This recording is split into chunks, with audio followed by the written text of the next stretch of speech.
For it to go forward. Okay. All right. So, yeah, the education, boy, it's been mostly out of Alabama. I did high school, medical school, college, residency, all in different parts of Alabama. I did do an extra year of training after I was done with the residency in Birmingham with Dr. Lee Mack, Dr. Andrews, doing sports medicine stuff. Lots of fun. That was about there last year together.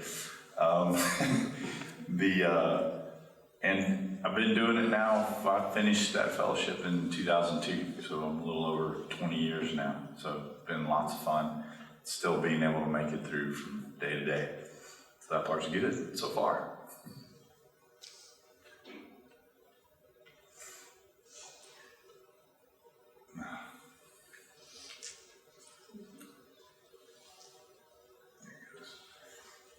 So in general, yeah, I did a sports medicine fellowship and do a lot of stuff trying to take care of athletes and that kind of stuff, but also in general, places that I've always ended up being, I take care of a lot of general orthopedics. So outside of doing spine surgery, I pretty much take care of just about anything. And even people that are having back and neck issues, I'm still checking them out, making sure that things are okay, try to get them better. And if that stuff doesn't work, then we'll find somebody to send you to if we think that maybe you have to have surgery. But there are definitely some ways to kind of help that part of it out.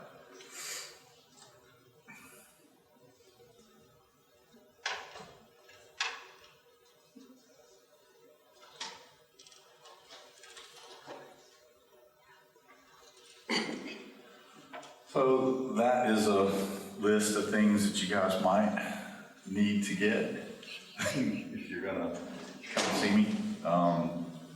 Definitely been a lot of broken bones, but just in general, with everything we do, it can be joint pain, it can be muscle issues, any of that stuff. We'll see any of you guys, if you have a problem and it doesn't want to fade away or help you out.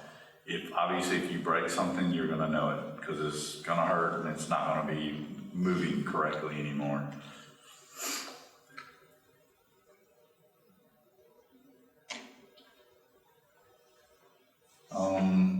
What we try to do, most of the time when people are coming in, I don't know if I like to talk too much, but I definitely like to know kind of the whole story behind it.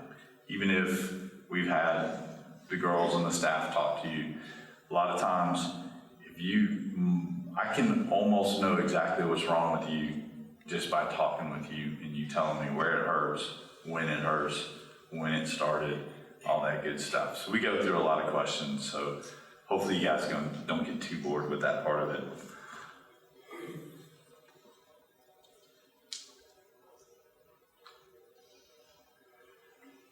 So we go through a bunch of stuff. We do look for, at times, I don't look as much to worry about the cancer side of it, but I do like to know if you have been treated for it before. If you start getting pain in random places, it sometimes can be part of the workup that we have to really kind of pay attention to. So we definitely do that part.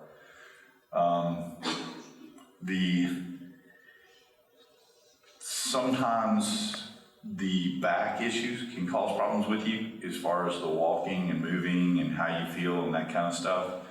And it can also get to the more you walk, the more it causes problems with putting pressure on things. So, and it can vary from pressing on a nerve to muscles getting fatigued to sometimes the blood flow not being right. So we kind of go through a bunch of things and kind of look at that and try to define exactly what it is, and then we try and move forward with you guys.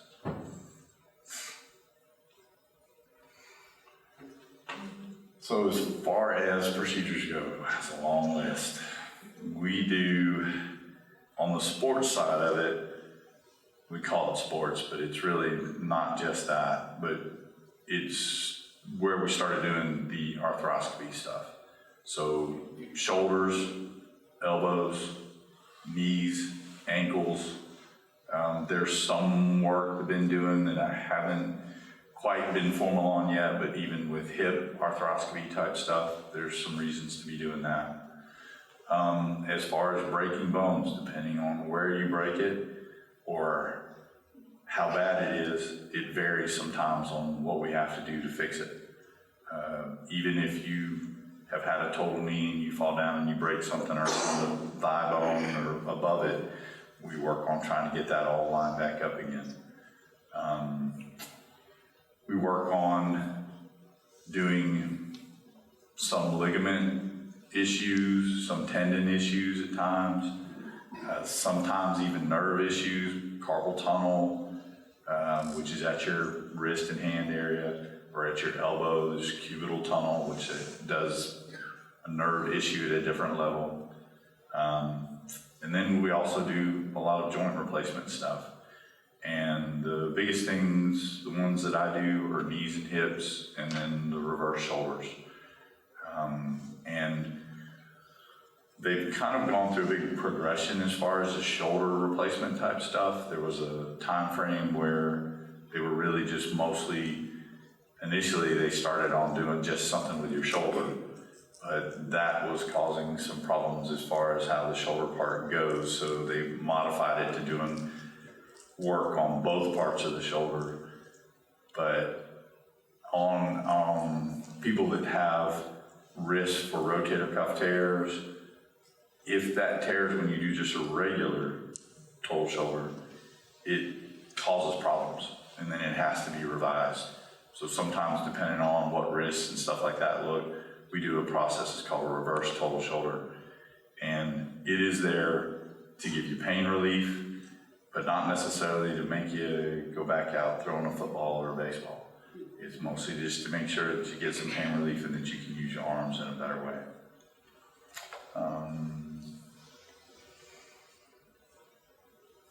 I think that covers most of those.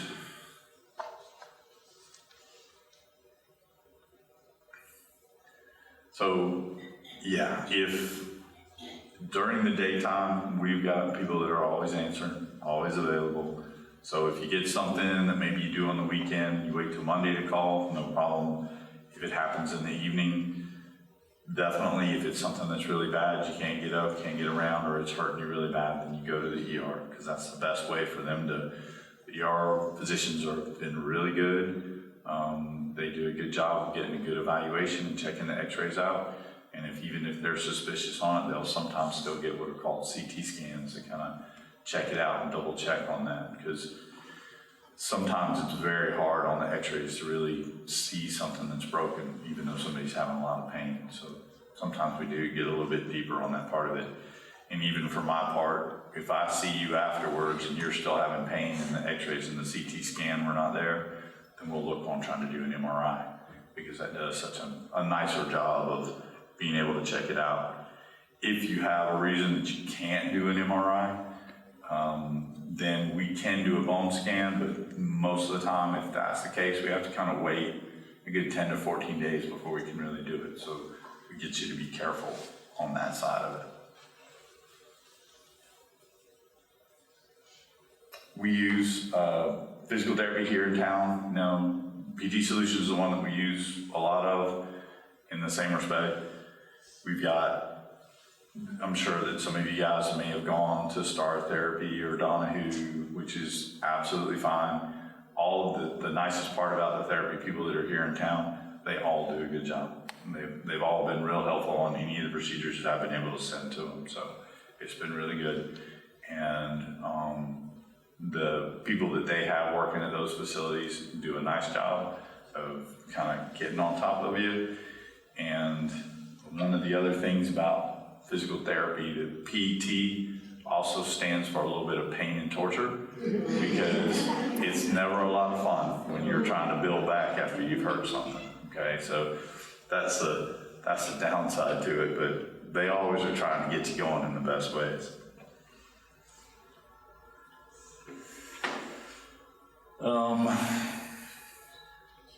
We are working on getting a nurse practitioner and an athletic trainer. The athletic trainers to hopefully be able to help out with a lot of schools in the area, because we know that they don't have a lot of coverage. Nurse practitioner will be really nice also to help, because there are some days if I'm in the OR for the day that person will be able to see people in clinic. If they have a bad day or something that needs to be worked up, they can be looked at and seen that day while I'm somewhere else, and then I can follow up with anything that they've seen afterwards to see if we need to dig any deeper. Yeah, we are, as far as the clinic space goes, still working on that. That's a progression right now, but still right now, plenty of room. I'd say the only downside that we're having right now is that if we need x-rays on you, we've got to get you over to the hospital right now. That's gonna change over the next few months, where we're gonna have an x-ray machine in the office so that we can just get it there, or if I don't like what I see on something and if I gotta get something else, then I can get the x-rays there without having you go across the parking lot.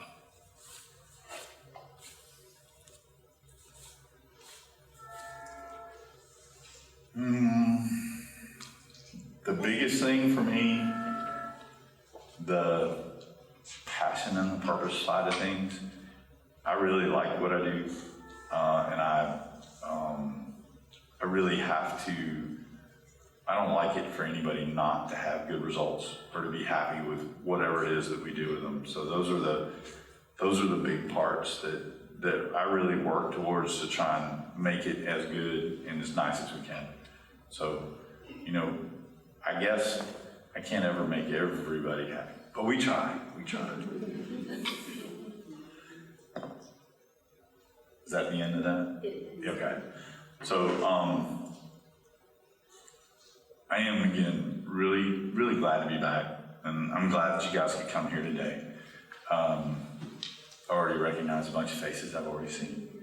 So, it's nice to be back around here, and one of the things that I have truly been here to is to, even on times when I'm not on call, to be able to take care of people here and not have to have them travel up the road, that kind of stuff. So we're still, even if I'm not on call, we're still taking care of people. So if you guys need anything, you always definitely give us a yell. And does anybody have any questions? You guys have any questions today? I know there was a couple of people that wanted Dr. Tropeano to explain some things, so this is a good time. Was there something about sciatica and hip pain? When you get older, is the shoulder supposed to hurt? I'm afraid I think everything starts to hurt.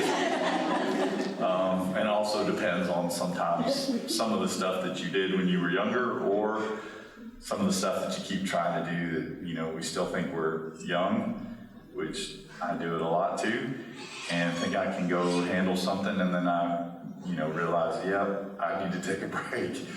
So, the big thing with using shoulders or your body for lifting and stuff like that, always try to be careful, try not to do too much at one time. The heavy lifting, definitely, if it's not something that you do on a regular basis, you always should just try to get some help or try to do other stuff. As far as your shoulders go, I feel like, as far as the whole kind of research behind, like, let's take rotator cuffs as part of your shoulder, there are more people that have rotator cuff tears and don't have pain and still are able to do their full function with it. And it's always hard for me to, number one, for people that come in that have a rotator cuff tear, but they're able to put their arm all the way up and do everything they want to do. It's always hard for me to kind of go after somebody with that, as far as trying to fix it. The downside to any injuries with rotator cuff tears is they don't really heal on their own. They can get to a point to where they're comfortable. Anytime that I have patients in their 80s or older, I definitely try to sit back and do what we can to try to avoid having to do surgery, to get you to a point to where it's comfortable. And that includes even on total joints. Try to make it to where you're not having significant pain or issues with anything that you're trying to do from day to day. If it's always that way, then yeah, it's something to look at doing. I can always remember one lady that I had that she was in her mid-90s, and we had worked on her for, probably close to a year. We had done therapy, shots, different medicines, even got to the point where she was even taking pain medications, but it was making her so drowsy that she didn't want to have to do that anymore. And we ended up doing a total hip on her at 95 years old, and she did great. She had just made her pain free again. She didn't have to take the medicines and was able to get around.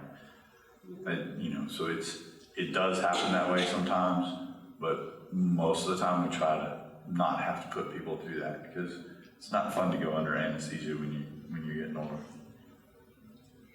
And I think somebody was talking about sciatica and hip pain. Can you address that? So a lot of times, even with shoulders, you have an overlap of issues, and you can have problems with your neck and you can have problems with your shoulder at the same time, and they can be causing all this pain in your arm. Same thing with your hip, your lower back, and then pain in your hip, and that pain running down your leg.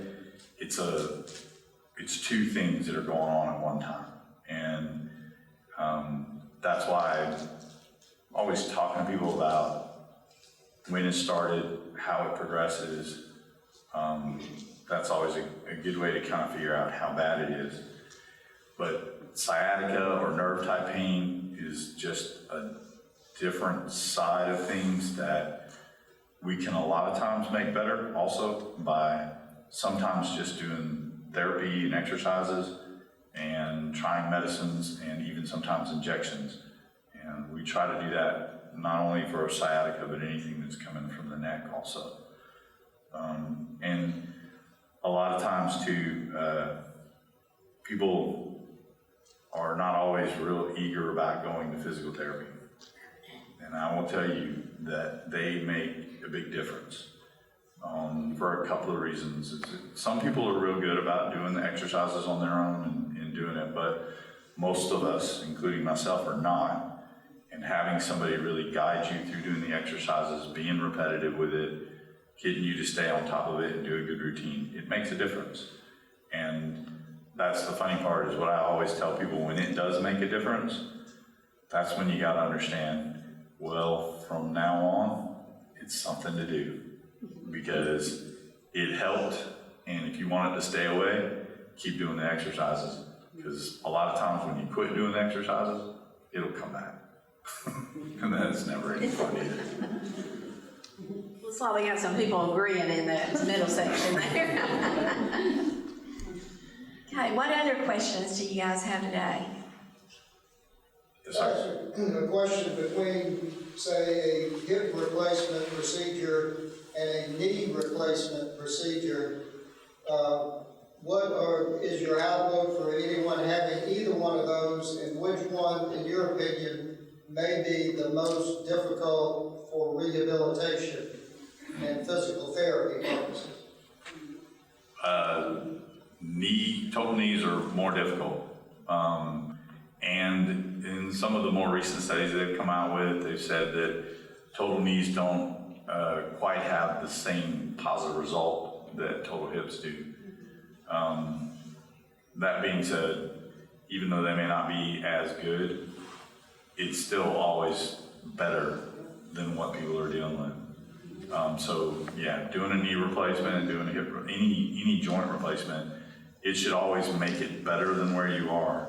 And that's why when we do joint replacements, we are doing it in a time frame when we have tried the medicines, the shots, the therapies, and people still have pain every day that is interfering with stuff they want to do. And when we do total joints on people like that, it always makes a difference. It always helps. Therapy, though, is definitely more difficult for total knees because you've got more range of motion to deal with. Hips, in general, when people have those done, if they've got the bad arthritis kind of stuff going on with it, it makes a big difference really quick for people with hip problems. And not exactly sure why it totally makes it better, but part of it is too, you don't have as much range of motion that you have to work on with your hip. So that's also part of it, but it does make a difference either way. Great questions. Anyone else have a question? Even if you're asking for a friend, don't we do that sometimes? Mr. Roman, I certainly hope that's what you were doing. Can't afford to lose a red coat. Anybody else? Well, can I ask one more question first? Sure. Do you have any good literature or information? The older that I get, maybe others, sometimes balance issues, and is that one of the primary rationale for people falling as we get older? And are there any tips you can give for balance development and betterment? Yeah, for sure. The number one thing as far as balance goes, no matter what we do, our body is going downhill for balance. So yeah, you can delay it, put it off, and make it much better, but by doing balance exercises every day. And it's something that you really do if you want it to be a benefit for you. So, and you know, the easiest thing to do as far as an exercise goes, and for me, my favorite ones to get people to do are just stand on one leg and try to see how long you can do it. And I try to get people to do it for 60 seconds at a time in sets of 3. So, you know, I don't ask the concussion protocol, ask somebody to have their eyes closed while you try to stand. That's not a good idea. Eyes up, put yourself someplace where you can hold on to something if you need to. If you can only stand without putting your hands on something for 10 seconds, that's not a problem. You start with it as best you can, and then if you're doing it on a nice way of progressing and being repetitive with it, you can make it better. There's also, and not everybody can do it, but yoga is a great way to do it. It is a great exercise in the respect that it is doing exercises that work most of your body at one time. So it is what we call a core type exercise. It's trying to help you strengthen in a lot of areas. Downside to it is though, is that sometimes getting down on the ground is not the easiest thing to do when you gotta get back up. So some of the different standing type exercises where you're standing on one leg, you can do, here I can show you one. I'll show you 2, but you probably can't see the third one, but one of them is as you're standing there, you bend your knee a little bit and then come back up, and you try and do that as many times as you can in the minute, and then you switch to the other leg and you do that one too, as many times as you can in the 60 seconds. And if you're doing both of those where you just stand and hold it, so that gives you 2 different exercises to do for that time frame. The third one, which is really hard, is to stand and then try to come up on your toe. And come up on your toe, and then same thing, try to do that as many times as you can in 60 seconds. You do that to both legs, that's a 20-minute workout, easy. And if you can do it for the full minute, and that alone will work your legs and your whole core right there. So, but they're not easy. But it's a you know, you can, like I said, you start, if you can only do 20 seconds of it, that's fine. Do it in your 3 sets, and then as you get stronger with it and you do it more, you can spread your time out more. Can I ask one more? Yeah. For parents or grandparents, if you have grandchildren participating in sporting activities,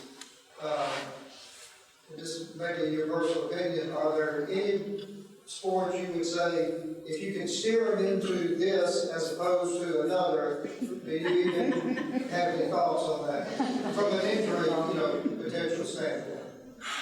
From injury potentials, I mean, yeah, you know that football is always going to be, a possibility of more.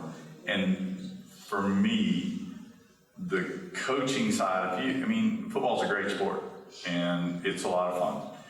And if the kids are playing it, the biggest thing that I always look at is whoever their coach is needs to be somebody, not me.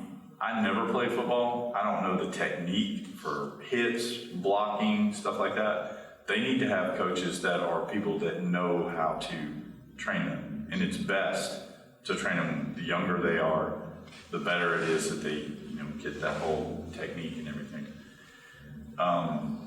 You see, I'll also get a little bit biased on sports, but as young grandkids and stuff like that, honestly, playing soccer, or I don't know that they really play any lacrosse, but the nice part about soccer is they are constantly running. They are always exercising, and with all the running and moving that they're doing, they're working on balance, and that helps them for every other sport that wants something that they want down the road to be able to play and do. That's the nice part about the soccer part. But is there any one that's, the least? No, I mean, you can even, we even take care of the cheerleaders that do the crazy jumping and flying through the air and stuff like that. It's a great, tough sport, but you still can have problems. Even with golf, you play too many rounds of golf, you swing too hard, hold your hands wrong. Any sport can cause problems for you. Just, you try to not to do too much, but the best part about sports for me also, though, is it teaches a lot for kids on being able to work independently for themselves, but also to work as a team with other people and find the importance side of that.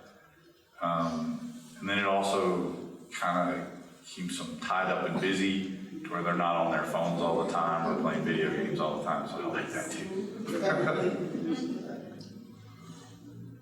Okay, any other questions? All right, how many of you are glad Dr. Tropeano came back to town? Yeah,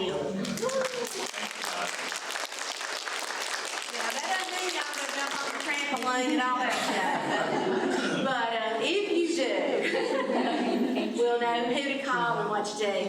I'm gonna ask his staff to come up and just kind of join him, because I want you guys to recognize them, know them, because they will be working to take care of you, get you in quickly. When we get up in the morning and something's hurting, we don't want to wait too long, do we? So I just want to make sure you guys can see them and know them.